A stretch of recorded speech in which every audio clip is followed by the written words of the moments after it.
OC সাহেব, আপনি খামাখা এত ভালো লোকটারে থানায় ঢুকাইছেন। ভালো লোক, উনি রোড সাইড রোমিও ইফতিজার। কে? হ্যাঁ, কিন্তু স্যার আমার বাবা করেছেনটা কি? উনি সকালে জগিং এর সময় রাস্তা দিয়ে হেঁটে যাওয়া মেয়েদের পিছু তাড়া করছিলেন, তাদের মোবাইল নাম্বার, ফোন নাম্বার, ঠিকানা, ফেসবুক আইডি এসব খুঁজছিলেন। আরে ওসি সাহেব, আপনি ভুল বুঝতেছেন, উনি পার্টনার খুঁজতেছেন। আমার দুলা ভাই ওনার ছেলের জন্য লাইফ পার্টনার খুঁজতেছে। ছেলের জন্য লাইফ পার্টনার করছেন, খুব ভালো কথা। ওর জন্য ঘটকের কাছে যান, বিয়ে এজেন্সিতে যান। দেখো ভাই, সব লোকেরই একটা নির্দিষ্ট বয়সে বিয়ে করে নেওয়া উচিত।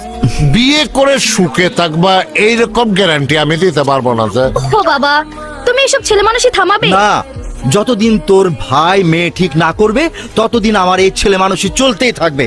কিন্তু মেয়ে পছন্দ না হলে আমার ছেলে কি করবে? তোমার ছেলে সুন্দরী না হলে বিয়ে করবে না।